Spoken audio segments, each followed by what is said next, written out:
नमस्कार दोस्तों। तो फिर से हाजिर हूँ मैं आपके सामने आज एक नया रिव्यू लेकर।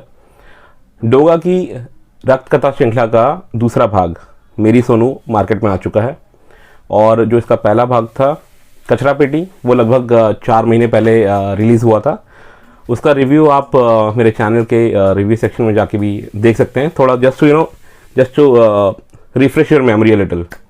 और मैं आपको ये फिर से बता दूं कि ये डोगा की ओरिजिन सीरीज़ है जहाँ पे आपको डोगा के बचपन से लेकर डोगा बनने तक का सफ़र काफ़ी स्ट्रॉन्ग इमोशंस के साथ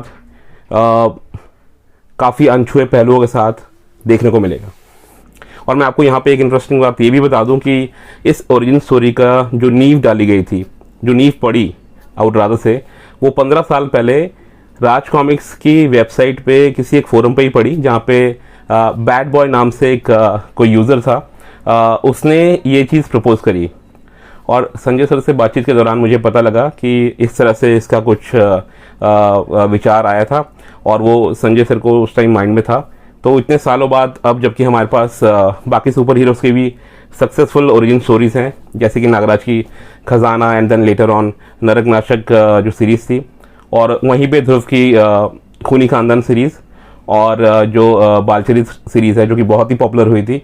तो ये कुछ एग्जांपल्स हमारे पास हैं। तो ऐसे में डोगा नाम का किरदार जो कि इतना पॉपुलर है, आई मीन डोगा की comics it has always been high on emotions, human emotions, जो तकलीफ़ें डोगा ने सही वो बहुत रिलेटेबल हैं।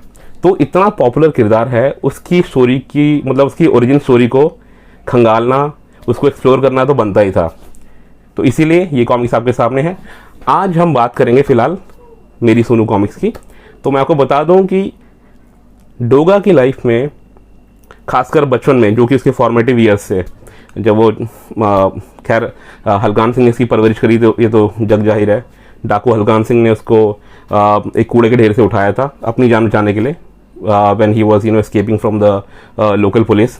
तो उसने अपनी ढाल बना के, उस नवजात शिशु को अपनी ढाल बना के वो बच निकला था वहाँ से, और फिर उसको अपने अड्डे पे जाके फेंक दिया था एक कोने में, ऐसी आवारा, मतलब कंप्लीटली अनअटेंडेड, और उसकी परवरिश ऐसे ही हुई। तो ये कहानी तो हम कर्फ्यू में पढ़ चुके हैं पहले, लेकिन यहाँ पर हम जानेंगे कि उसकी परवरिश हुई कैसे, डोगा जो है वो डोगा बना कैसे।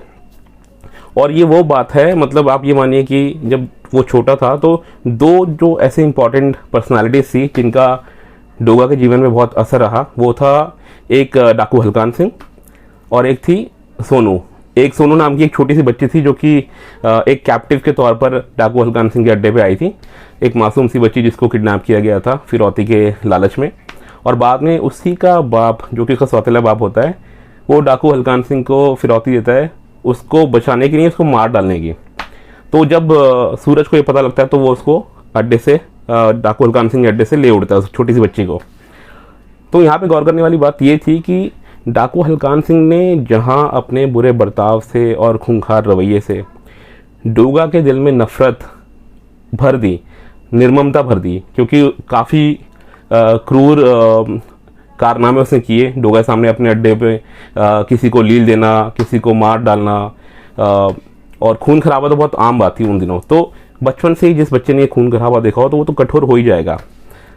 But at the same time उसकी लाइफ में उसी टाइम पे चाइल्डहुड में एक सोनू नाम की बच्ची आती है जो उससे अपने मासूम सवालों से उसको झंझोड़ देती है। तो काफ़ी कुछ टर्मोइल होता है उसके मन के अंदर, काफ़ी असमंजस में होता है वो। तो वो 2-3 भावनाएं जो उसने जगाई, उनमें से एक थी प्यार की भावना, एक मासूम प्यार की भावना, और दूसरी भावना थी कि एक संवेदना जगाई उसने, जो कठोर सा जो दिल बन चुका था बचपन में और जो कि मतलब कठोर होता ही जा रहा था। ऐसे में उसको एक नई तरह से मानवीय भाषा सिखाई सोनू ने। सो इन दोनों पात्रों को इस कॉमिक्स में थोड़ा सा ज़्यादा और विस्तार दिया गया, थोड़ा सा ज़्यादा एक्सप्लोर किया गया है, और ये जानने की कोशिश की गई है कि डोगा आखिर डोगा बना कैसे। स्टोरी की बात करें तो वो एक्सपेक्टेड लाइंस पे है, दमदार है, और इस पूरी स्टोरी, इस कहानी की रूपरेखा तैयार की है संजय गुप्ता सर ने और विवेक मोहन सर ने। बहुत ही अच्छे से उन्होंने अपने शब्दों से, दमदार डायलॉग से इसको पिरोया है। और इस कहानी में मेरी सोनू को पढ़ने के बाद और पढ़ते हुए आप अपने आप को डोगा के बचपन के और करीब पाएंगे कि क्या वो परिस्थितियाँ थी जिन्होंने सूरज को डोगा बनने पे मजबूर किया, कैसे उसकी परवरिश हुई, बिन माँ का बच्चा था, अनअटेंडेड कूड़े के ढेर पे मिला था, किस तरह से हल्कान सिंह उसको लेके आया और कैसे वो पला बड़ा, क्या सर्कमस्टांसेस से, ठीक है, और ख़ासकर कुत्तों से उसका लगाव कैसे शुरू हुआ, किस पॉइंट से शुरू हुआ, और कैसे वो कुत्तों की भाषा जानता था, कैसे वो कुत्तों से अपने आप को ज़्यादा रिलेट करता था। आप सोचिए ना, मतलब सामाजिक स्तर पर भावनाओं का क्या हनन हुआ है कि मतलब इंसानों के बीच रहते हुए कोई बच्चा अगर जानवरों के करीब हो जाए तो कुछ तो कहानी होगी उसके पीछे, और उसी कहानी को एक्सप्लोर करती है ये सीरीज़। तो मेरी सोनू में ये दिखाया गया है कि हल्कान सिंह की जो क्रूरता थी वो किस चरम पे पहुंचती है, किस तरह के क्रियाकलाप वो वहाँ किया करता था, जिसकी वजह से निर्ममता और बर्बरता से भरपूर माहौल रहता था। ऐसे में संवेदनाओं से भरे हुए, नाजुक संवेदनाओं से भरे हुए बच्चों पर क्या असर पड़ता है। दूसरा, सोनू जो कि एक फूल सी नाजुक बच्ची थी, वो कैसे आती है इन जानवरों के बीच में और कैसे सूरज के दिल में एक उम्मीद की किरण जगाती है। सूरज जिसे एक्चुअल में डाकू हल्कान सिंह कुत्ते का बच्चा कहकर संबोधित करता था, क्योंकि वो उसको आवारा मिला था तो इसलिए उसको कोई नाम नहीं दिया गया था। तो कैसे अनायास ही उसका नामकरण होता है, उसको सूरज नाम मिलता है, और कैसे वो एक्सप्लोर करता है कि चीज़ें बेहतर भी हो सकती हैं सोनू के थ्रू, सोनू के नज़रिए से जब वो देखता है, क्योंकि बचपन से ही उसने ये माहौल देखा था कि खून खराबे वाला माहौल है, गोलीबारी, बारूद, यही सब सुना था उसने। लेकिन जब सोनू की नज़र से वो दूसरी दुनिया को जानता है, थोड़ी एक झलकियाँ मिलती है, थोड़ा सा ऐसा सेंस मिलता है कि दुनिया इसके बियॉन्ड भी है, तो कैसे उसके अंदर ये इमोशंस जागते हैं कि वो इस मासूम बच्ची को डाकू हल्कान सिंह की कैसे छुड़ाए।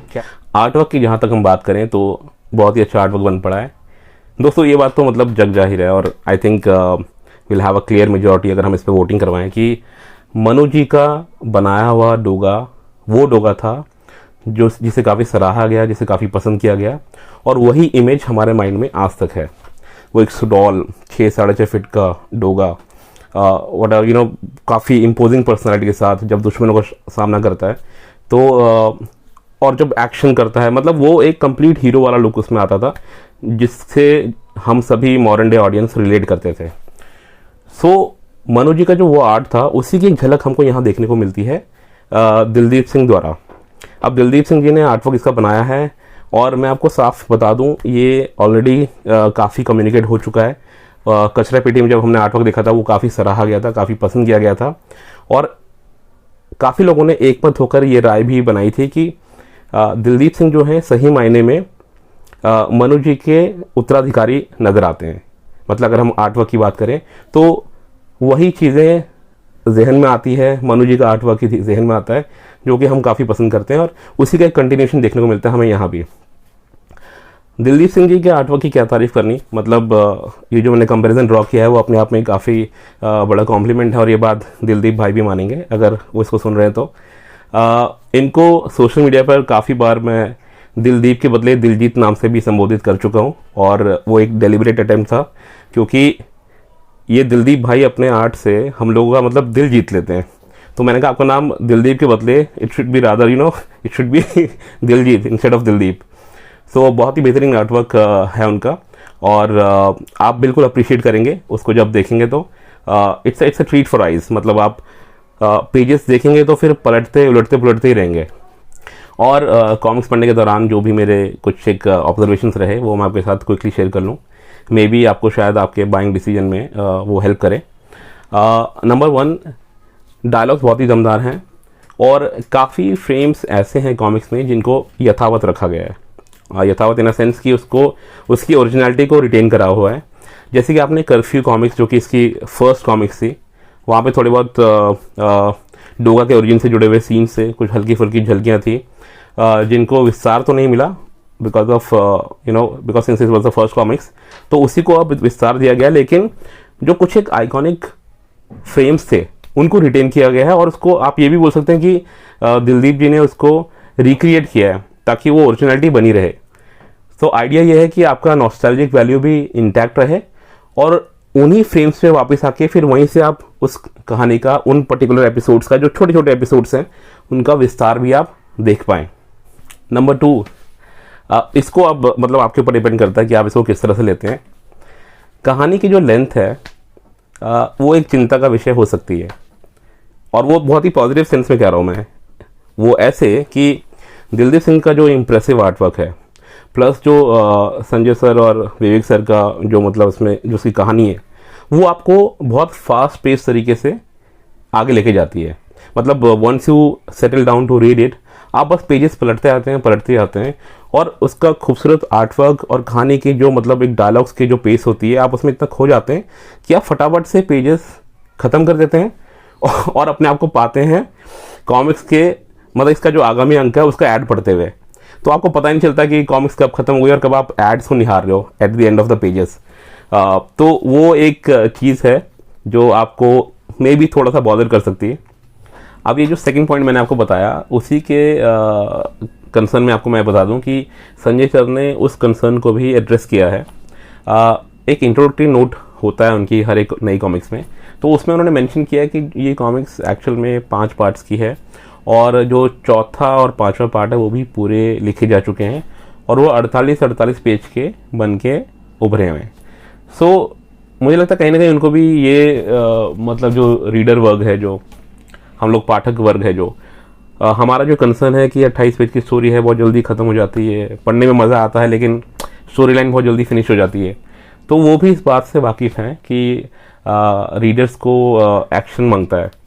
तो उन्होंने बात क्लियर कर दी है, और इससे हम एक इन्फ्रेंस ये भी निकाल सकते हैं कि हालांकि बलिदान तुम्हारा के बारे में उन्होंने ज़्यादा कुछ बताया नहीं है, तो हम अज्यूम कर रहे हैं कि वो भी पिछली 2 कॉमिक्स की तरह 28 पेज की ही होगी, बट लास्ट की 2 कॉमिक्स में आपको भरपूर एक्शन और थ्रिल और इंटेंस एपिसोड्स देखने को मिलेंगे। ये बात उन्होंने थोड़ा सा एक हिंट दे दिया है, और ये आई थिंक एक मंझे हुए राइटर्स की निशानी होती है कि वो जैसे जैसे क्लाइमेक्स की तरफ बढ़ते हैं, उनके जो कैरेक्टर्स होते हैं, उनके जो सिचुएशंस होती हैं, और जो एक्शन होता है वो और ज़्यादा इंटेंस होता जाता है। सारे इमोशंस, हर तरह के इमोशंस, फ्रस्ट्रेशन के, एक्शन के, रिटेलिएशन के, वो सब चीज़ें बहुत इंटेंस हो जाती हैं। तो ये सब हमको देखने को मिलेगा, लेकिन फ़िलहाल दिल्ली अभी दूर है, 4था और 5वां पार्ट जब आएगा तब आएगा।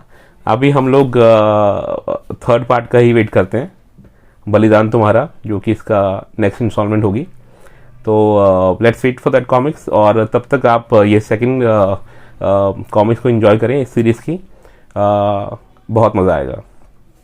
And before I wrap up the video, I would quickly like to announce the winners' names of the giveaway activity which I did about a month back. I'm really sorry guys, मेरी Sonu comics आने में थोड़ा सा delay हो गया, और हालांकि winners के नाम तो मैंने पहले ही डिसाइड कर लिए थे, बहुत जल्दी आप लोगों की एंट्रीज वगैरह आ गई थी, but since the comics was much delayed, तो मुझे भी थोड़ा सा होल्ड बैक करना पड़ा इस अनाउंसमेंट को लेकर। But finally, I mean, we have all the winners' names and the comics with us. Good news is the comics have been dispatched today. आप लोग को जल्दी ही मिल जाएंगी। फीलिंग की बात अगर की जाए तो let me tell you very honestly, I wasn't expecting such a great response. Great क्या, ओवरवेलमिंग ही हो गया मेरे लिए तो, क्योंकि मुझे लगता नहीं था कि इतने लोग रिवर्ट करेंगे और इनिशिएटिव लेंगे। और इनिशियली मैंने सिर्फ तीन प्राइजेस रखे थे, बट जिस तरह से पार्टिसिपेशन हुआ तो मुझे अल्टीमेटली एटलीस्ट 4 नाम तो अनाउंस करने ही पड़े, ऐसी मजबूरी हो गई। तो just quickly have a look at those names, the 4 winning entries: Abhilash, Amit, Divyansh and Geetansh. Congratulations guys. तो दोस्तों अब चलते हैं, जल्दी मिलेंगे आपको किसी और कॉमिक्स के साथ। जाने से पहले इस रक्त कथा सीरीज़ की तीसरी इंस्टॉलमेंट जो आने वाली है, उसकी एक इमेज आपके साथ साझा कर रहा हूँ। बलिदान तुम्हारा।